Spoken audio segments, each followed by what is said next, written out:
ان الحمد للہ نحمده ونستعینه ونستغفره ونعوذ باللہ من شرور انفسنا ومن سیئات اعمالنا من يهده الله فلا مضل له ومن يضلل فلا هادي له واشهد ان لا اله الا الله وحده لا شريك له واشهد ان محمدا عبده ورسوله اما بعد فإن خير الحديث كتاب الله وخير الهدي هدي محمد صلى الله عليه وآله وسلم وشر الأمور محدثاتها وكل محدثة بدعة وكل بدعة ضلالة وكل ضلالة في النار. أعوذ بالله السميع العليم من الشيطان الرجيم من همزه ونفخه ونفثه. بسم الله الرحمن الرحيم. رب اشرح لي صدري ويسر لي امري واحلل عقدة من لساني يفقهوا قولي. بسم الله الرحمن الرحيم. ان الله وملائكته يصلون على النبي يا ايها الذين آمنوا صلوا عليه وسلموا تسليما. اللهم صل على محمد وعلى آل محمد كما صليت على ابراهيم وعلى آل ابراهيم انك حميد مجيد. اللهم بارك على محمد وعلى آل محمد كما باركت على إبراهيم وعلى آل إبراهيم إنك حميد مجيد. اللهم ربنا آتنا في الدنيا حسنة وفي الآخرة حسنة وقنا عذاب النار. ربنا آتنا من لدنك رحمة وهيئ لنا من أمرنا رشدا. لا الہ الا انت سبحانک انی کنت من الظالمین. حسبنا اللہ ونعم الوکیل. یا حی یا قیوم برحمتک استغیث ولا حول ولا قوة الا باللہ العلی العظیم. آمین. الحمدللہ آج 3 جولائی 2022 کو سنڈے کے دن قرآن کلاس نمبر 124 میں ہم سورۃ الاعراف کی آیت نمبر 157 سے آنورڈ سٹارٹ لیں گے. 157 نمبر آیت سورۃ الاعراف میں چند اہم ترین بلکہ قرآن حکیم میں اہم ترین آیات میں سے ایک آیت ہے. اعوذ باللہ من الشیطان الرجیم. بسم اللہ الرحمن الرحیم. پچھلی دفعہ آیت کنکلوڈ ہوئی تھی 156 جس میں اللہ تعالیٰ نے بنی اسرائیل کے حوالے سے ذکر کیا تھا کہ میری رحمت جو ہے وہ سب کو گھیرے ہوئے ہے، خواہ کافر ہوں یا مسلمان ہوں، لیکن یہ دنیا کی زندگی تک رہی. آخرت تو وہ خالصتاً اہل ایمان کے لیے ہے. اب اہل ایمان کی نشانیاں بیان ہو رہی ہیں. چونکہ یہودیوں سے خطاب ہے تو نبی علیہ السلام پر ایمان لانے کی انہیں دعوت دی جا رہی ہے. الذین یتبعون الرسول النبی الامی. یہ وہ اہل ایمان ہیں جو کہ پیروی کرتے ہیں اس نبی امی کی. اب یہ جو امی ورڈ ہے نا قرآن حکیم میں، سورہ الشورى کے اندر مکے کو ام القریٰ کہا گیا ہے، بستیوں کی ماں یا سینٹر. عرب میں ایک سینٹرل مقام تھا اسے.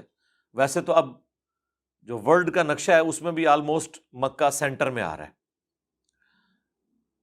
عرب میں وہ سینٹرل مقام تھا، اسی لیے قرآن میں سورہ شورى میں اسے کہا گیا ام القریٰ. اور نبی علیہ السلام کے ریفرنس سے بیان ہوا کہ آپ کو ہم نے ڈر سنانے والا پیغمبر بنا کر بھیجا ہے ام القریٰ اور اس کے ارد گرد کے لوگوں کے لیے. اسپیسیفکلی تو ام القریٰ اور اس کے ارد گرد سے مراد اہل عرب ہیں. یہ آپ کی بعثت خاصہ تو ظاہر ہے عربیوں کے لیے، اسی لیے دھمکی بھی عربیوں کو تھی اس حوالے سے آلموسٹ 23 سال کے بعد کہ یا تو ایمان قبول کرو ادروائز جزیرہ نما عرب چھوڑ کے چلے جاؤ، ورنہ تم پر عذاب استیصال صحابہ کی تلواروں کی شکل میں نازل ہوگا.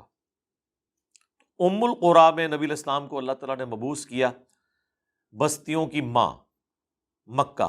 اس کی نسبت سے بھی آپ کو امی کہا جاتا ہے، اور امی اس حوالے سے بھی کہا جاتا ہے کہ امیین میں سے تھے آپ. قرآن حکیم میں اللہ تعالیٰ نے سورۃ البقرہ میں، سورۃ النساء میں یہودیوں کے ریفرنس سے، ظاہر ہے وہ امی کہتے تھے، ان لوگوں کو ان پڑھ کہتے تھے، جو کسی آسمانی شریعت سے واقف نہ ہوں اور اپنے آپ کو اہل علم سمجھتے تھے۔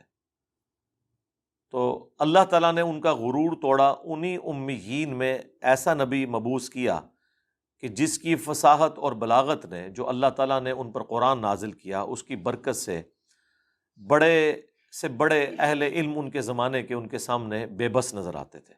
یہ اللہ نے ان یہودیوں کا، علماء کا غرور توڑ دیا امیین کے ذریعے۔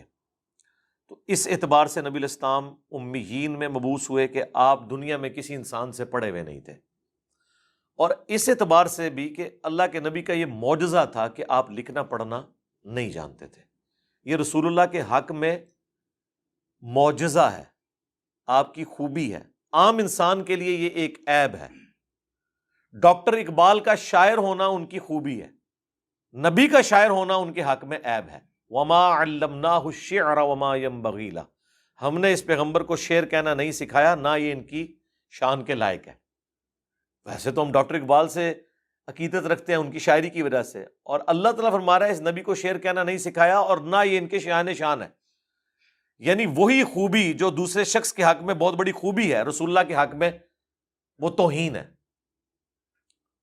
اسی طریقے سے عام آدمی کا ان پڑھ ہونا اس حوالے سے کہ وہ لکھنا پڑھنا نہ جانتا ہو، یہ ایک عیب ہے، لیکن رسول اللہ کے حق میں یہ خوبی ہے۔ اور اس کا ذکر اللہ تعالیٰ نے سورۃ العنکبوت میں کیا، جہاں پہ اللہ تعالیٰ نے اسپیسیفکلی اللہ کے محبوب صلی اللہ علیہ وآلہ وسلم کا معجزہ ذکر کیا۔ یہ کرامت یہ ہے، ڈائریکٹ اسی صفحے پہ کھلا ہے یہ پیج، آیت نمبر 48، سورۃ العنکبوت، سورۃ نمبر 29 آنورڈ۔ وما كنت تتلو من قبلہ من کتاب، اور اس قرآن کے نزول سے پہلے آپ کتاب میں سے کچھ پڑھ نہیں سکتے تھے۔ ولا تخطہ بیمینک، اور نہ آپ اپنے دائیں ہاتھ سے کچھ لکھ سکتے تھے۔ اذا لارتاب المبطلون، اگر ایسا ہوتا تو یہ شک والوں کو بات شک میں ڈال دیتی۔ کیا شک میں ڈال دیتی؟ یہ کتاب آپ نے خود لکھ لی ہے۔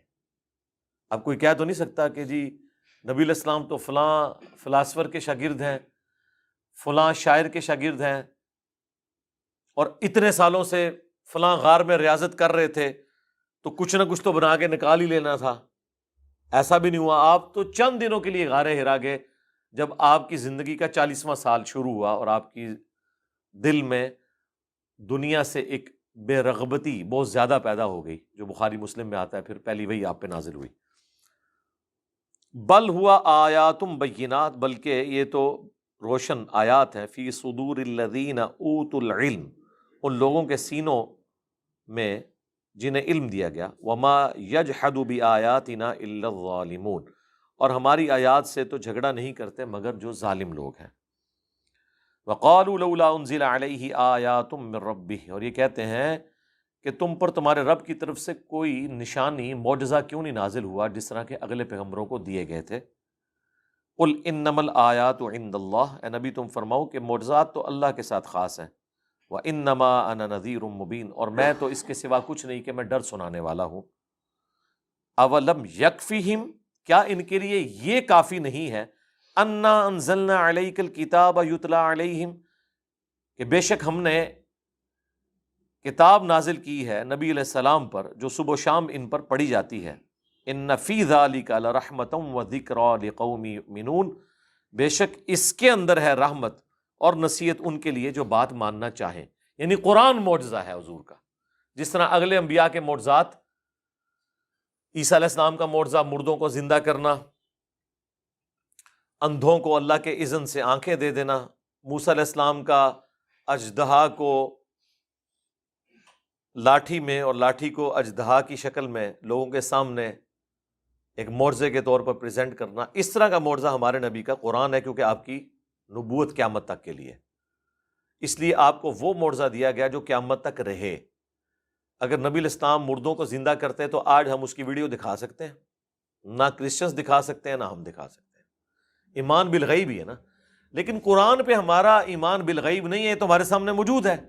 اس زمانے میں شاعروں کو فیل کر دیا اس کتاب نے، فلاسفرز کو فیل کر دیا، اور آج جتنے لیٹسٹ سائنٹیفک فیکٹس اس کتاب کے اندر جو اسٹیبلش سائنس نے انڈورس کر دی ہیں، یہ اس بات کی دلیل ہے کہ یہ کتاب اس ہستی کی طرف سے ہے جو اس کائنات کا کریٹر ہے، یہ اس کا کلام ہے، اور یہ کائنات اس کا فعل ہے، اور کریٹر کے قول اور فعل میں تضاد نہیں ہے، یہ اس کا قول ہے، کائنات اس کا فعل ہے۔ تو یہ نبی علیہ السلام کا زندہ معجزہ، انا نحن نزلنا الذکر وانا لہ لحافظون، اور یہی وجہ ہے کہ اللہ تعالیٰ نے اسے محفوظ بھی کر دیا۔ بے شک ہم ہی نے اس کتاب الذکر یاد دہانی کو نازل کیا، اور ہم ہی اس کی حفاظت کرنے والے ہیں۔ اس کتاب کو محفوظ کرنے کی وجہ ہی ختم نبوت تھی کہ آپ کے بعد کوئی پیغمبر نہیں آئے گا۔ اگلے انبیاء کی تعلیمات جب بدل جاتی تھیں تو ایک پیغمبر آ جاتا تھا جو ان غلطیوں کی ریمیڈی کرتا تھا۔ ہمارے نبی کے کیس میں کوئی پیغمبر نہیں آنا تھا، اس لیے اللہ نے یہ سمجھ لیں پیغمبر کا خلیفہ ہے دنیا پہ، بلکہ اس سے بڑھ کر یہ اللہ کا خلیفہ ہے۔ یہ وہ جو مولا علی کا قول ہے کہ جب میری خواہش ہوتی ہے کہ اللہ مجھ سے باتیں کرے تو میں قرآن پڑھتا ہوں، اور لگتا ہے قرآن 1 to 1 ڈسکشن ہے، کیونکہ سرکمسٹانسز کے اوپر نازل ہوئی ہے، یہ سلیبس کی طرح نہیں ہے، لائیو کمنٹریز آئی ہیں نبی علیہ السلام کی مبارک زندگی میں حالات و واقعات کے اوپر۔ تو جب مجھے خواہش ہوتی ہے کہ میں اللہ مجھ سے باتیں کرے تو میں قرآن پڑھتا ہوں، جب میری خواہش ہوتی ہے کہ میں اللہ سے باتیں کروں تو میں نماز پڑھتا ہوں۔ یہ بڑی پرفیکٹ بات مولا علی علیہ السلام کی طرف منسوب ہے، یقیناً یہ کسی چھوٹے بندے کی بات نہیں ہے، یہ بڑے بندے کی بات ہے۔ تو یہ امی لفظ کے اعتبار سے میں نے ڈسکشن کی۔ میری ایک یوٹیوب پہ ویڈیو بھی ہے رسول اللہ کی ہینڈ رائٹنگ صلی اللہ علیہ وآلہ وسلم۔ بعض لوگ اس کو عیب کے طور پر پیش کرتے ہیں، خصوصاً اہل تشیع اور بریلوی حضرات کے، نبی علیہ السلام کا امی ہونا۔ آپ جو کہتے ہیں ان پڑھ جو کہہ رہا ہوتا ہے اس سے مراد جاہل نہیں کہہ رہا ہوتا، ان پڑھ سے مراد وہ یہ کہہ رہا ہوتا ہے کہ دنیا میں کسی سے نہیں پڑھے ہوئے، اور یہ ان کے لیے معجزہ ہے، نمبر 1۔ نمبر 2، نبی علیہ السلام کو اللہ نے پڑھایا ہے۔ الرحمن علم القرآن، خلق الانسان علمہ البیان۔ اس رحمان جس نے بولنے کی صفت دی ہے انسانوں کو، اسی نے قرآن کا علم بھی رسول اللہ کو دیا اور سکھایا۔ اس اعتبار سے امی اور ان پڑھ کہا جاتا ہے کہ دنیا میں کسی سے نہیں پڑھے ہوئے۔ دوسرا، ان پڑھ اس اعتبار سے کہا جاتا ہے کہ آپ کے حق میں اس طرح کا لکھنا پڑھنا توہین ہے۔ وہ میں نے قرآن کی آیات پیش کر دی سورۃ العنکبوت کی۔ اب بھی کسی کا وہم ہے تو وہ اپنے دماغ کا علاج کروائے اگر اسے توہین سمجھتا ہے۔ نبی علیہ السلام جو وحی کو انڈورس کرتے تھے، وہ لکھی ہوئی وحی پڑھ کے نہیں کرتے تھے، بلکہ آپ وحی لکھواتے تھے، اور آپ کے قابل اعتماد لوگ وہ وحی لکھتے تھے، پھر آپ کہتے تھے مجھے سناؤ۔ حضور کو تو کریم تھا قرآن۔ سورہ القیامہ میں آیا کہ اس قرآن کو یاد کروانا، آپ کے سینے میں جمع کرنا ہو، اور اس کی تشریح بھی، اس کا بیان بھی ہمارے ذمہ ہے۔ تو نبی علیہ السلام اپنی کریمنگ اور یاداشت سے کہتے تھے کہ یہ یوں نہیں، یہ یوں ہے، اس کو فلاں جگہ رکھ دو۔ اور پھر بخاری میں یہاں تک ہے کہ حضرت جبرائیل علیہ السلام جتنا قرآن نازل ہوا ہوتا تھا اس کا آ کے دورے قرآن حضور کے ساتھ کرتے تھے، رسول اللہ انہیں قرآن سنایا کرتے تھے۔ قرآن کی ترتیب جو ہے یہ اللہ تعالیٰ کی وحی کے ذریعے، لوح محفوظ میں یہی قرآن اسی ترتیب کے ساتھ ہے، لیکن نازل اس ترتیب کے ساتھ نہیں ہوا۔ اب جو ترتیب ہے مصحف کی، یہ وہی ترتیب ہے جو بل ہوا قرآن مجید فی لوح محفوظ، لوح محفوظ کے اندر بھی یہی ترتیب ہے۔ تو نبی علیہ السلام اس طریقے سے پروف ریڈنگ کرتے تھے۔ باقی صحیح بخاری میں ایک حدیث موجود ہے، اسی پہ میرا وہ کلپ تھا، رسول اللہ کی ہینڈ رائٹنگ، کہ جب وہ محمد رسول اللہ کٹوانے کا سہیل ابن عمرو نے کہا کہ ہم آپ کو اللہ کا رسول نہیں مانتے، آپ اس معاہدے میں لکھیں محمد بن عبداللہ کا معاہدہ جو ہے عرب کے لوگوں کے ساتھ۔ تو نبی علیہ السلام نے جب حضرت علی سے کہا کہ اسے کاٹ دیں، تو انہوں نے کہا یا رسول اللہ میں تو نہیں کاٹوں گا، احترام میں یہ بات کی کہ میں آپ کا نام کیوں کاٹوں۔ تو اس میں الفاظ ہیں، نبی علیہ السلام نے کہا کہ یہ تحریر مجھے دو، مجھے بتاؤ کہاں لکھا ہوا ہے۔ جب انہوں نے بتایا یہ لکھا ہے، تو نبی علیہ السلام نے اپنے مبارک ہاتھوں سے اس پہ لکیر پھیری، اور آپ نے اپنے ہاتھوں سے لکھا محمد بن عبداللہ۔ اور وہ بخاری کے الفاظ ہے کہ نبی علیہ السلام لکھنے میں ماہر نہیں تھے، یعنی وہ کاپی تو کوئی بھی کر لیتا ہے نا، مطلب نام لکھنا کوئی اتنا مسئلہ، لیکن آپ علیہ السلام کی ہینڈ رائٹنگ فلوئنٹ اور خوبصورت نہیں تھی، کیونکہ آپ لکھنا پڑھنا نہیں جانتے تھے۔ اس کا یہ مطلب نہیں ہے کہ آپ کچھ بات لکھنا چاہتے تو آپ کے ہاتھ ہی رک جائیں وہاں پہ، ایسا تو نہیں ہوگا۔ یعنی اگر آپ کوشش کریں تو کوئی چیز لکھی ہوئی ہے تو اس کو کاپی تو آپ کر سکتے ہیں نا، لیکن اگر آپ کو لکھنا پڑھنا نہ آتا ہو دنیاوی اعتبار سے تو پھر آپ کی ہینڈ رائٹنگ واضح نہیں ہوگی۔ تو وہ نبی علیہ السلام نے خود اس کو لکھا۔ اس میں نے کہا تھا کہ یہ نبی علیہ السلام کے حق میں جو لوگ عیب کے طور پہ سے بیان کرتے ہیں وہ شرم کریں، اس میں بھی موجود ہے کہ آپ ماہر نہیں تھے لکھنے میں۔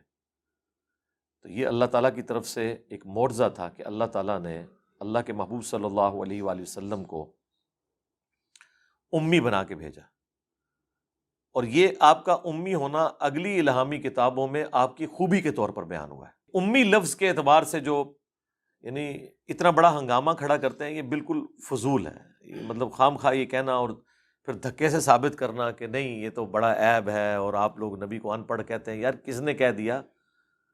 وہ ان پڑھ جاہل کے معنوں میں نہیں ہے جو آپ جو حلا لے رہے ہوتے ہیں، بلکہ تو قرآن میں لکھا ہوا ہے آپ کی خوبی۔ تو اگلی الہامی کتابوں کے اندر رسول اللہ کی یہ خوبی لکھی ہوئی تھی کہ آپ امی ہو گے، یعنی آپ امیین میں آئیں گے، ایسے لوگوں میں کہ جو لکھنا پڑھنا نہیں جانتے ہوں گے، اور پڑھے لکھے لوگ ان کے سامنے گونگے ہو جائیں گے۔ یہ آپ کا معجزہ ہے۔ اس لیے میں کہتا ہوں کہ رسول اللہ اگر صلی اللہ علیہ وآلہ وسلم اس زمانے میں یونان میں پیدا ہوتے تو کوئی کمال نہ لوگ سمجھتے کہ یونان میں تو اتنے بڑے بڑے فلاسفر اس زمانے میں پیدا ہو رہے تھے۔ ان عرب کے بدوؤں کے اندر، امیین کے اندر پیدا ہونا ایک ایسی ہستی کا جو آخری پیغمبر ہے، یہ بہت بڑی آپ کی ایک معجزانہ خوبی ہے جو اگلی کتابوں میں موجود تھی۔ اور نبی علیہ السلام کی یہ خوبی اگلی کتابوں میں یہاں تک تھی کہ اگلی کتابیں سلیبس کی فارم میں انبیاء کو دی جاتی تھی۔ جیسے قرآن میں ہم نے پچھلی کلاس میں پڑھا نا کہ سورۃ الاعراف کے اندر ہی کہ کوہ طور پہ اللہ تعالیٰ نے تختیوں کی شکل میں تورات حوالے کی تھی ایک سلیبس کی فارم میں، لیکن قرآن تو اس طرح نہیں ہے۔ قرآن تو حالات و واقعات کے اوپر نازل ہوا ہے۔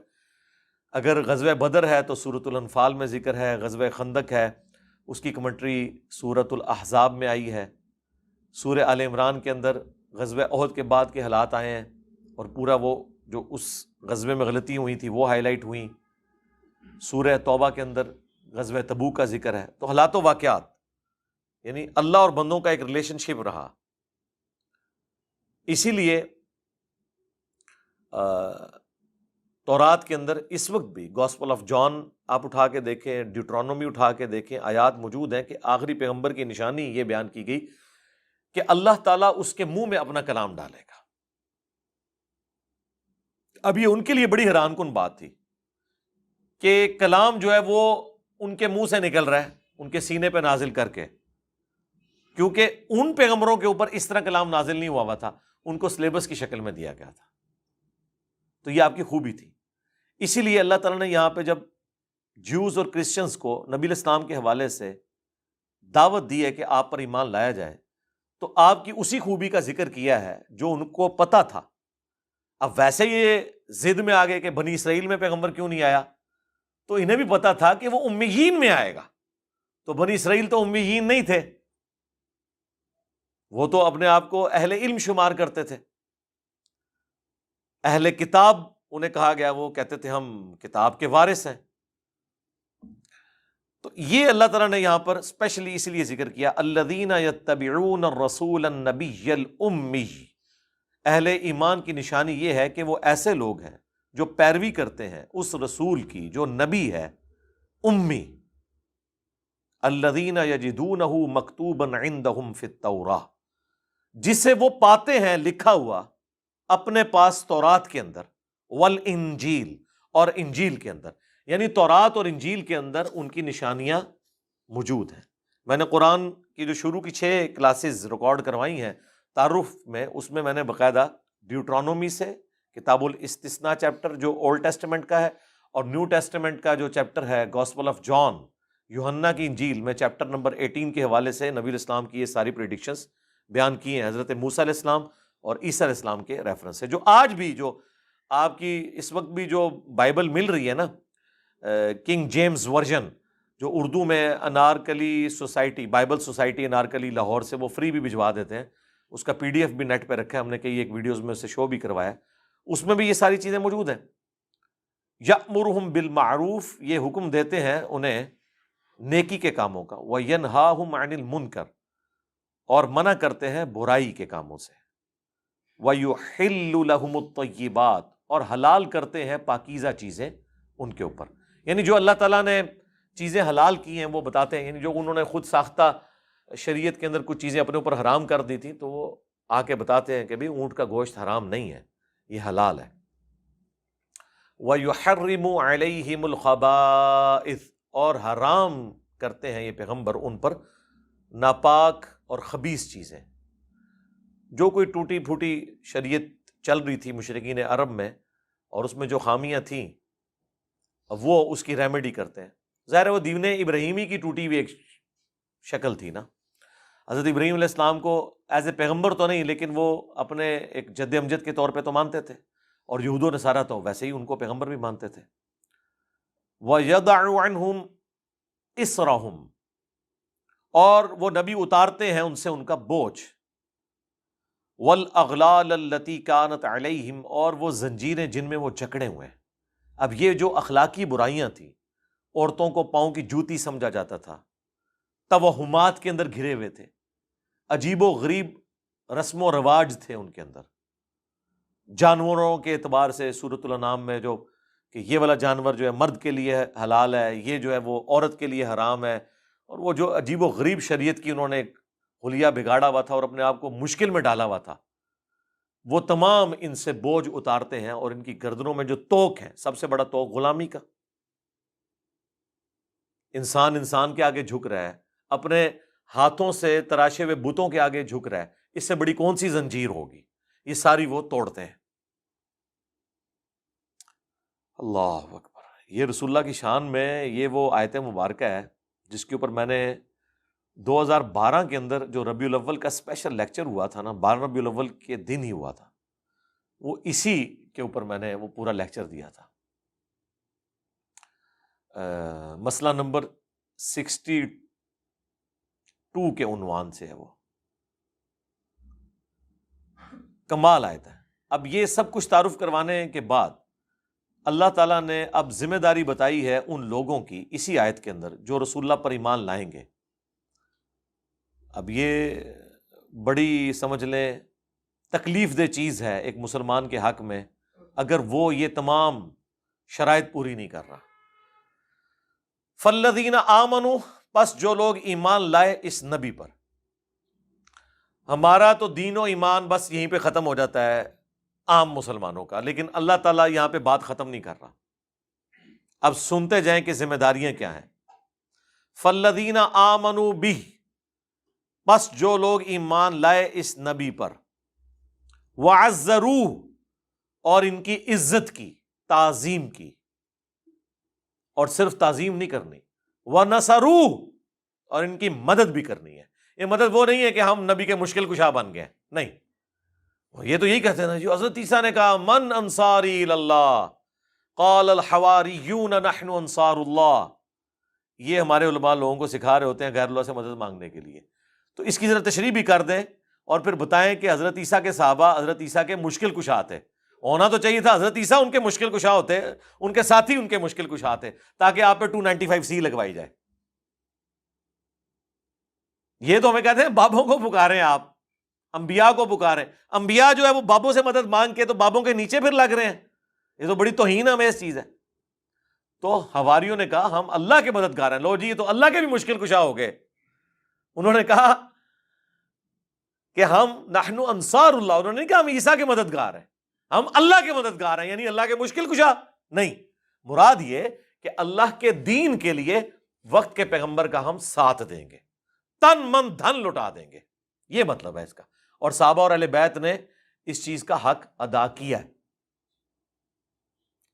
اور مدد کی ان کی، اور صرف دین میں مدد نہیں کرنی، یہ نہ ہو کہ تقریریں کرتے رہیں اور آپ تبلیغیں کرتے رہیں اور خود جو ہے وہ یعنی دنیا جو ہے وہ ابو جہل والی گزاریں اور لوگوں کو جو ہے وہ رسول اللہ کی طرف بلاتے رہیں اور آخرت آپ امید کریں کہ آپ کو صحابہ اور اہل بیت والی نصیب ہو جائے، ایسے نہیں ہوگا۔ وَاتَّبَعُوا النُّورَ الَّذِي أُنزِلَ مَعَهُ، اور پیروی کی اس نور کی جو اتارا گیا ان کے ساتھ، یعنی قرآن۔ اولئک هم المفلحون، یہی لوگ وہ ہوں گے جو آخرت میں کامیاب ہوں گے۔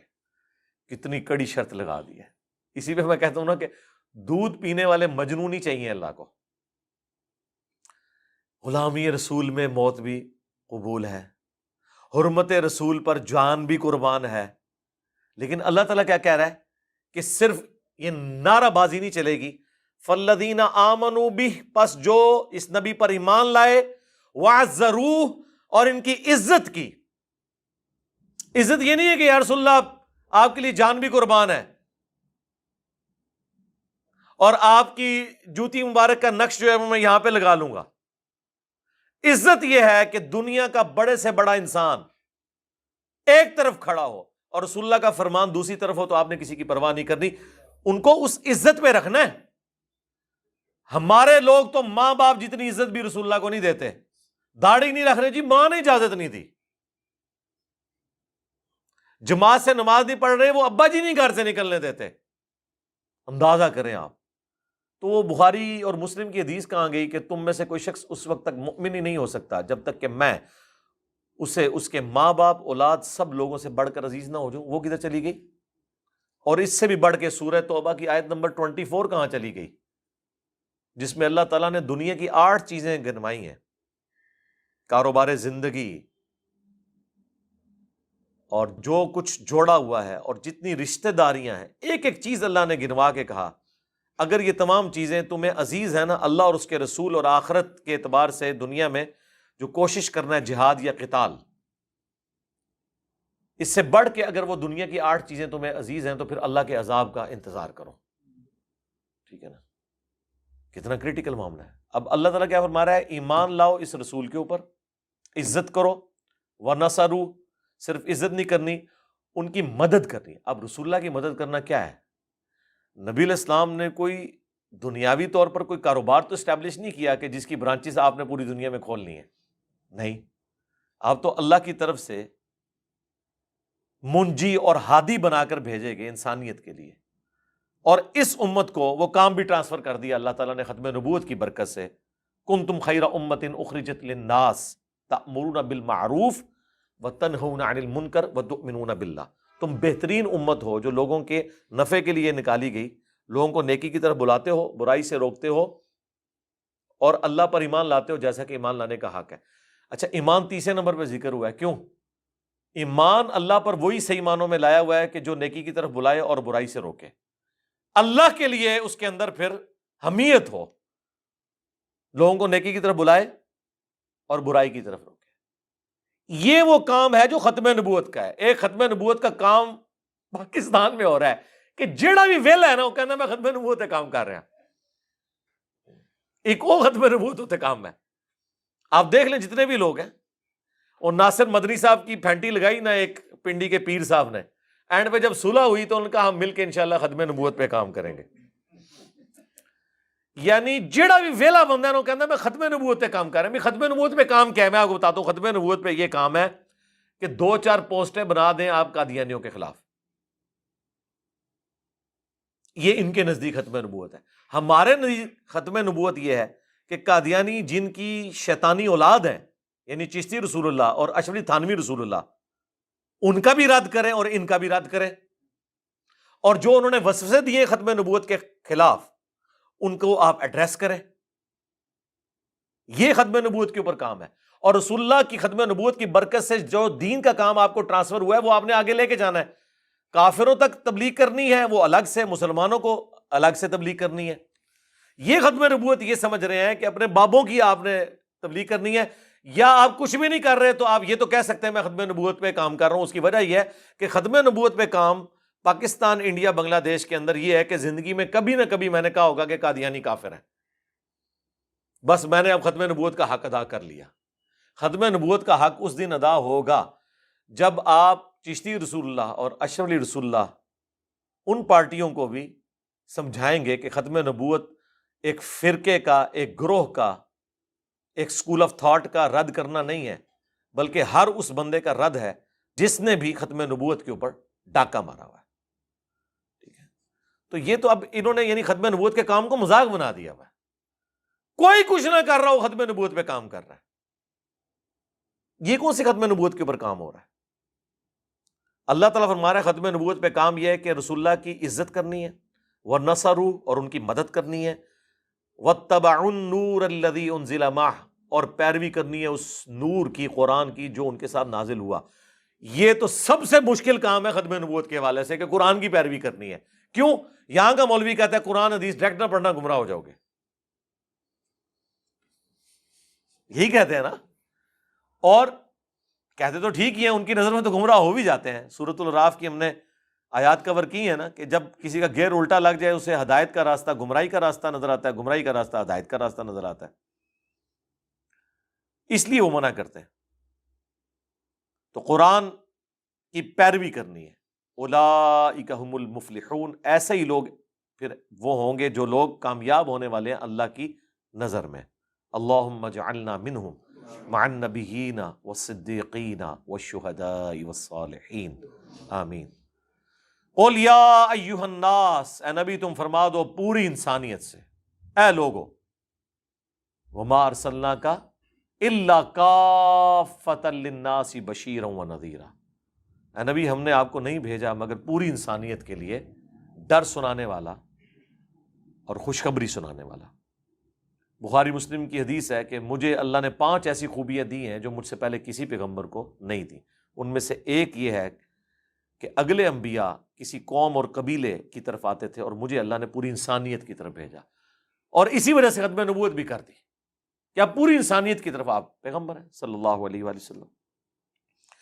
اے نبی تم فرما دو، اے لوگو، انی رسول اللہ الیکم جمیعا، بے شک میں اللہ کا رسول ہوں تم سب کے سب لوگوں کی طرف، اور اس میں جنات بھی شامل ہیں۔ الذی لہ ملک السماوات والارض، اور دیکھنا میں اس کی طرف سے پیغمبر ہوں، اس ہستی کی طرف سے کہ آسمانوں اور زمین کی ساری بادشاہی اسی کے لیے، یعنی جس نے اس کائنات کو کریٹ کیا میں اس کا ریپریزنٹیٹو بن کے آیا ہوں اس پلانٹ ارتھ کے اوپر۔ یہ نہیں ہے کہ اس کریٹر نے یہ کائنات بنا کے چھوڑ دی ہے اور اپنا تعارف ہی نہیں کروایا، ویسے تو ہر چیز ہی اللہ کا تعارف کروا رہی ہے، ہر چیز کی پرفیکشن بتا رہی ہے کہ مجھے کسی نے ڈیزائن کیا ہے، لیکن پھر بھی اللہ نے نور علی نور کے تحت پیغمبر بھی بھیج دیے، ان کے ساتھ کتابیں بھیج دی کہ کوئی بالکل ہی موٹے دماغ کا بندہ ہے اسے بھی بات سمجھ آ جائے۔ لا الہ الا ہو، نہیں ہے کوئی معبود سوائے اس کے، یحیی و یمیت، وہی زندہ کرتا ہے وہی مارتا ہے۔ فآمنوا باللہ ورسولہ، پس ایمان لاؤ اللہ اور اس کے رسول کے اوپر، النبی الامی، جو نبی امی ہے۔ اب یہ امی کے اوپر جو میں بولا ہوں نا آدھا گھنٹہ، آپ کو پتہ چل گیا یہ امی لفظ امپورٹنٹ کتنا ہے۔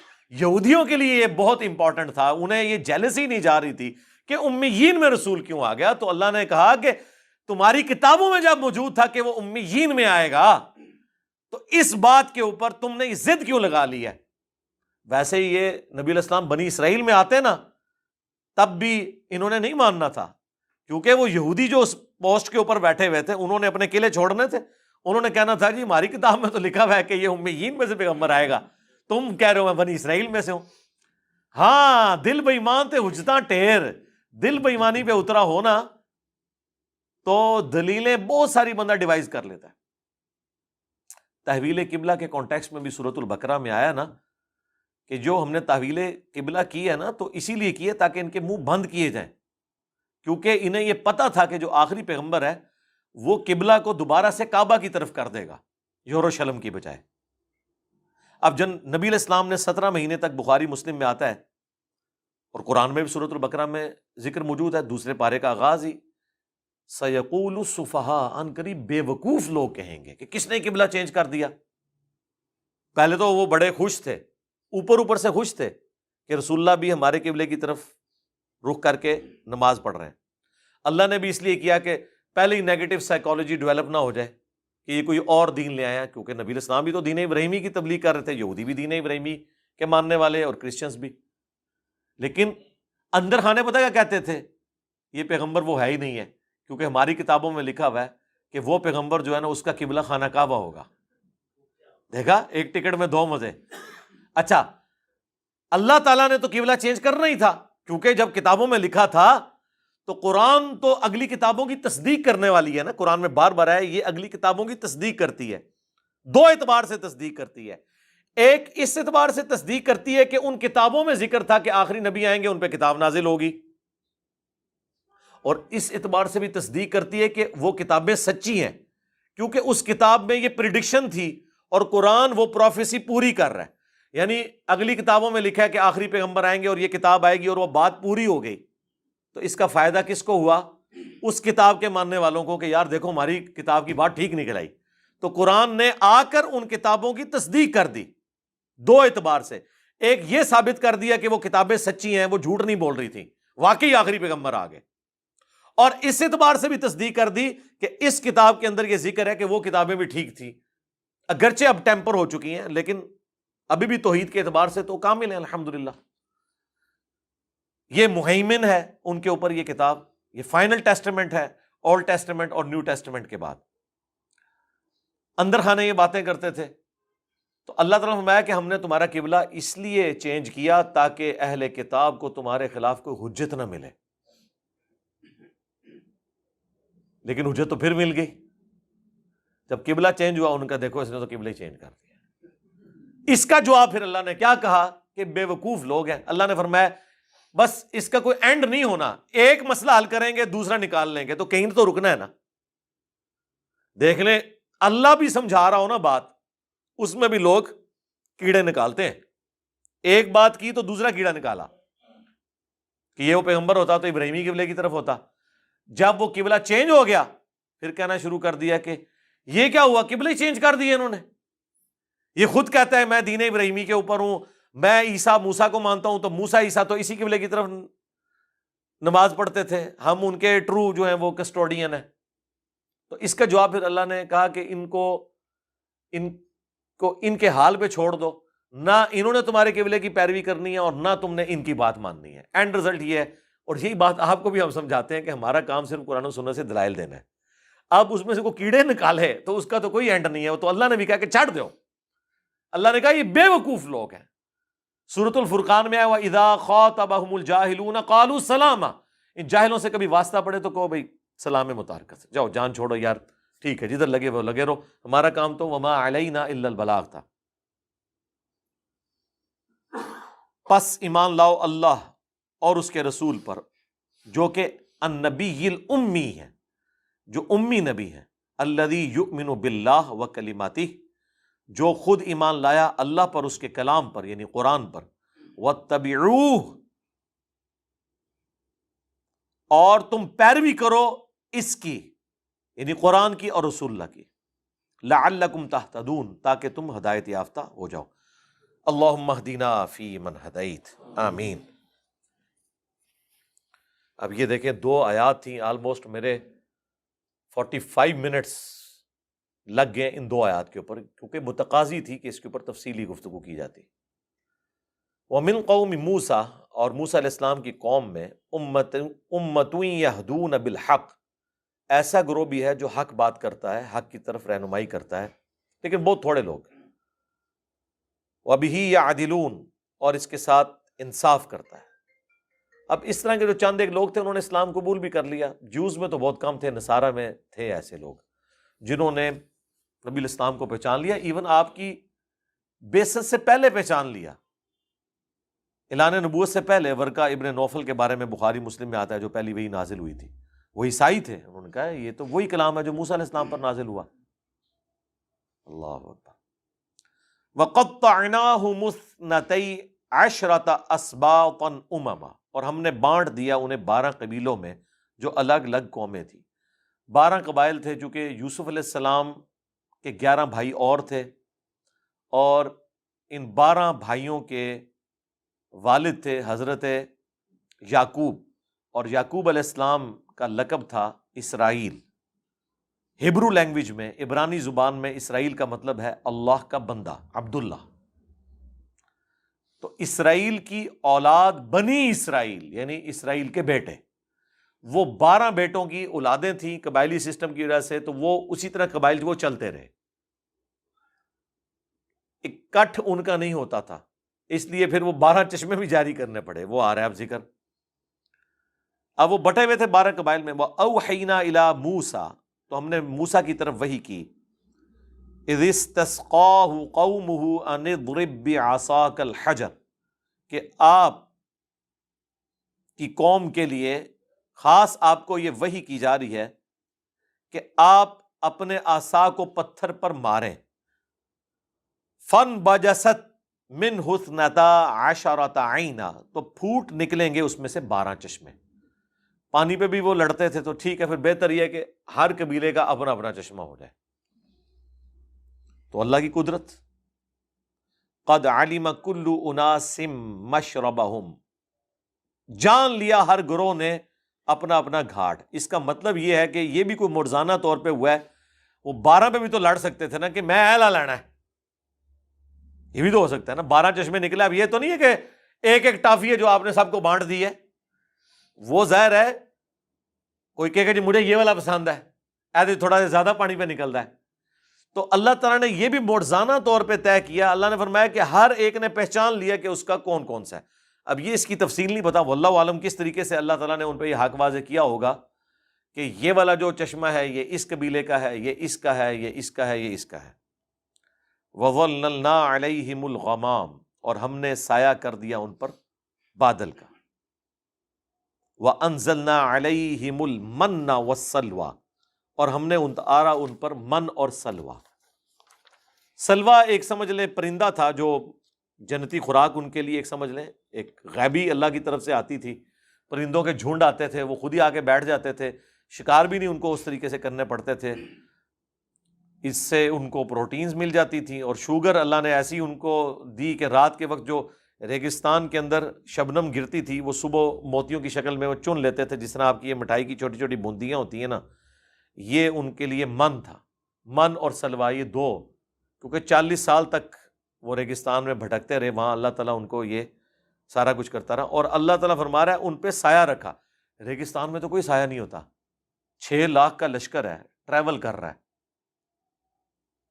تو ریگستان میں تو وہ کچھ بھی نہیں ان کے پاس، تو اللہ نے مسلسل اتنے سالوں تک ان کے اوپر بادل کا سایہ رکھا، انہیں اس گرمی کی تکلیف سے اس لیول پہ گزرنا نہیں پڑا۔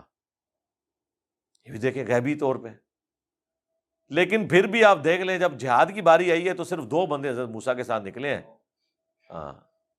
حضرت ہارون اور جوشوا۔ اسی پہ پھر حضرت موسیٰ علیہ السلام نے کہا کہ اے اللہ اس طرح کی جو قوم ہے نا، اس کے اور میرے درمیان جدائی ڈال دے۔ تو پھر اللہ نے کہا کہ اب پھر یہ 40 سال سرائے سینا میں بھٹکتے رہیں گے، ان کو اب شام کا راستہ بھی نہیں ملے گا۔ اسی دوران حضرت ہارون فوت ہو گئے، موسیٰ علیہ السلام بھی فوت ہو گئے، ان کی قبر بھی ریگستان میں ہی بن گئی۔ پھر آہستہ آہستہ وہاں پہ جو نسل جوان ہوئی وہ ٹف ماحول کے عادی ہوئے، اور حضرت موسیٰ علیہ السلام کے پہلے جانشین بنے جوشوا، اور پھر آہستہ آہستہ انہوں نے اللہ سے دعا کی تو پھر ہمت پیدا ہوئی کہ ہم جہاد کرنے کے لیے تیار ہیں، اور آہستہ آہستہ پھر فتوحات کا سلسلہ شروع ہوا۔ یہ بنی اسرائیل کی ایک تاریخ ہے۔ کلوا من طیبات ما رزقناکم، کھاؤ ان پاکیزہ چیزوں میں سے جو ہم نے تمہیں دی ہیں۔ وما ظلمونا، اور نہیں ظلم کیا انہوں نے ہم پر، ولیکن کانوا انفسہم یظلمون، بلکہ وہ تو اپنی ہی جانوں پر ظلم کرتے رہے۔ اللہ پہ کون ظلم کر سکتا ہے؟ اللہ تعالیٰ ہمارا یہ جو کچھ انہوں نے نافرمانیاں کی تو اس کی مجھے کوئی تکلیف نہیں ہوئی ہے، اس کا وبال وہ خود چکھیں گے۔ مجھ پہ کوئی ظلم نہیں کیا، انہوں نے اپنے اوپر ظلم کیا۔ یہی آیت سورۃ البقرہ میں بھی گزری تھی۔ اس وقت میں نے ترجمے میں میری توجہ نہیں تھی تو میں نے اس میں ترجمہ یوں کر دیا تھا کہ ہم نے ان پر ظلم نہیں کیا، انہوں نے خود اپنے اوپر ظلم کیا۔ حالانکہ اس کا ترجمہ یہ تھا کہ انہوں نے ہم پر ظلم نہیں کیا بلکہ خود اپنی جانوں پر ظلم کیا۔ باتیں ویسے دونوں ہی درست ہیں، لیکن ترجمے کے اعتبار سے یہ بات درست ہے۔ وَإِذْ قِيلَ لَهُمُ اسْكُنُوا هَٰذِهِ الْقَرْيَةَ، اور جب کہا گیا انہیں کہ آباد ہو جاؤ اس شہر میں، وَكُلُوا مِنْهَا حَيْثُ شِئْتُمْ، اور کھاؤ پیو اس میں سے جہاں سے چاہو، وَقُولُوا حِطَّةٌ، اور دیکھنا تم نے یہ دعا کرنی ہے کہ اے اللہ ہمیں بخش دے، حِطَّةٌ، وَادْخُلُوا الْبَابَ سُجَّدًا، اور جب شہر کے دروازے سے، یہ جیریکو سٹی تھا جو جوشع ابن نون کی سرکردگی میں پہلا شہر بنی اسرائیل نے فتح کیا جہاد کر کے. بخاری مسلم میں آتا ہے کہ وہ ہفتے کا دن شروع ہونے والا تھا، یعنی مغرب کا وقت ہو گیا جمعے والے دن. تو حضرت یوشع ابن نون نے دعا کی کہ اللہ ہمارے لیے دن کو لمبا کر دے. تو اللہ تعالیٰ نے دن کو لمبا کر دیا، اور مسلمانوں کو، یعنی اس زمانے کے یہودی مسلمان ہی تھے جب تک انہوں نے رسول اللہ کا انکار نہیں کیا صلی اللہ علیہ وسلم، تو اللہ تعالیٰ نے انہیں پھر فتح دے دی. تو اب انہیں یہ کہا گیا کہ اب یہ خوشی کا موقع ہے، تو عاجزی سے داخل ہونا ہے شہر میں، اور جو تم پہلے کارستانیاں تمہارے بزرگ اور تم کرتے رہے ہو نا، اس پہ اللہ سے معافی مانگنی ہے. خوشی کے موقع پہ مسلمان کا ایٹیچیوڈ یہ نہیں ہے کہ وہ یاشی کرے، اس میں عاجزی آنی چاہیے. اور کہا گیا تم نے جب شہر میں داخل ہونا ہے نا، تو یہاں پر تم نے حتتن کہتے ہوئے داخل ہونا ہے. لیکن وہی میں نے آپ کو بتایا، بالکل جس طرح پہاڑوں نے یہ ان کی عادت تھی، انہوں نے یہ لفظ بدل دیا. حنتتن، حنتتن، بالی میں دانا، ہمیں گندم چاہیے، گندم چاہیے، یعنی بات ہی بدل دی. رسول اللہ کے ساتھ بھی کرتے تھے. سمعنا و اطعنا کہا گیا، سنو اور اطاعت اختیار کرو، تو بجائے یہ کہنے کے کہ ہم نے سنا اور اطاعت اختیار کی، سمعنا و اطعنا، وہ کہتے تھے سمعنا و عصینا، سنا اور نافرمانی کی. اب کسی کامل الایمان مومن نے پوچھ لیا کہ بھئی یہ تم کیا کہہ رہے ہو، تو کہیں گے اپنے کانوں کا علاج کراؤ، ہم تو اطعنا کہہ رہے ہیں. وہ یاد ہے کہ زبان مروڑ مروڑ کے اس طرح کی باتیں ہی کرتے ہیں. تو یہاں پر بھی انہوں نے اسی طرح، آپ کو پتا ہے انہوں نے نبی الاسلام کے لیے کیا کہا تھا، راعینا کو راعینا، اے ہمارے چرواہے. تو اللہ نے فرمایا کہ لا تقولوا راعینا قولوا انظرنا، تم ہی چھوڑ دو یہ لفظ، راعینا نہ کہو کہ یا رسول اللہ ہماری رعایت فرمائے، بلکہ کہو انظرنا، انتظار فرمائے ہمارا، ہماری طرف متوجہ ہوں، نظر کرم فرمائے، یعنی بات سمجھ نہیں آئی دوبارہ ریپیٹ کر دیں.